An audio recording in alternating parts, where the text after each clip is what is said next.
The so-called Epstein files are still haunting Donald Trump. The US president's own supporters are now putting pressure on him for more transparency. Well, Robert Moore has joined us from the States. And Robert, this story keeps ever changing. Can you update us with what's happened in the last 24 hours?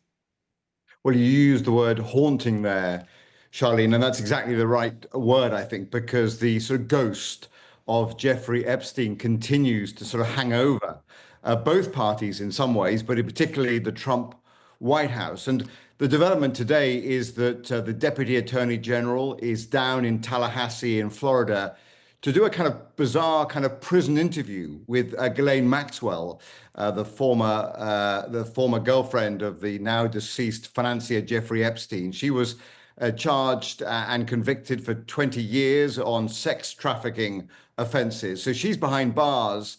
And now the question for the sort of Department of Justice is, does she have some sort of secrets that she can share? But at the same time, people are asking, well, which would Ghislaine Maxwell actually tell the truth given her predicament and a long sentence in prison? So it's another twist in an extraordinary story about whether the Epstein files actually exist, and if so, do they point the finger at a whole range of sort of Washington elites and whether they were involved in the Epstein sex crimes? Now, over the last couple of weeks, Trump has been actively telling the media to stop talking about it. It was unusual for Trump because he usually likes talking about just about anything. He isn't getting much luck in keeping out the headlines, is he? No, and this is the whole point. I mean, remember that, much of his MAGA base, those who are the real true Trump loyalists are pretty far down the sort of the rabbit hole of Epstein conspiracy theories. And so they always looked to Trump as the man who would sort of tackle the deep state and potentially the allegations that somehow Washington elites are linked to paedophile rings and to Jeffrey Epstein himself.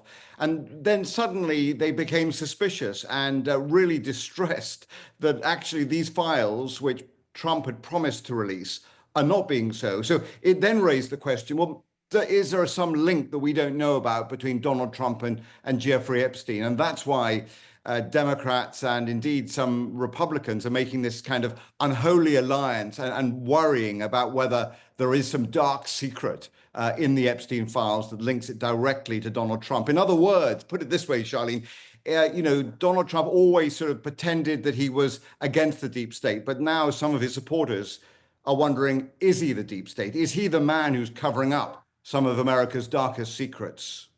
And do you think this could potentially have a huge impact on Trump?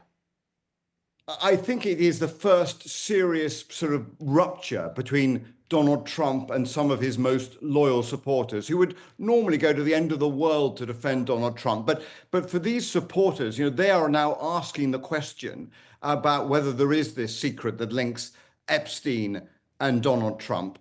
The Wall Street Journal has reported in the last 24 hours that Trump's name is in those files. And so it raises that question. And I think it does represent a not existential risk for Donald Trump, but a severe political jeopardy for him, if you like, because, if he loses the support of his base, then suddenly that most loyal group of supporters is going to be so sort of disenchanted with their choice in the election that he does begin to sort of fragment the very coalition that helps Donald Trump stay in power.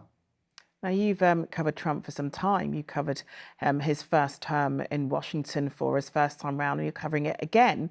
Does this term feel even more haphazard and, from a UK perspective, more bonkers? I mean, I like that word, bonkers. I mean, it does feel that way because what we had here is kind of the merging of all these different conspiracy theories that have been circling around American politics. We've got the Epstein scandal that has sort of always been there, but now it's kind of merged with the story of the 2016 Russia hoax, because that is the weapon that the Trump White House is trying to use to say, look, this is the scandal that America should be focused on. They shouldn't be focused on Epstein, the Trump White House narrative goes. They should be worried about whether the Democrats tried to steal the 2016 election. So all of that is in play. So it feels like all of the conspiracy theories, all of these kind of, as you would put it, these bonkers theories that have been circulating around American politics are all merging, intermingling, and intertwining. And so, yeah, it does feel very febrile all over again, a bit like the first term, but on steroids. And that's where we'll finish. Thanks very much, Robert.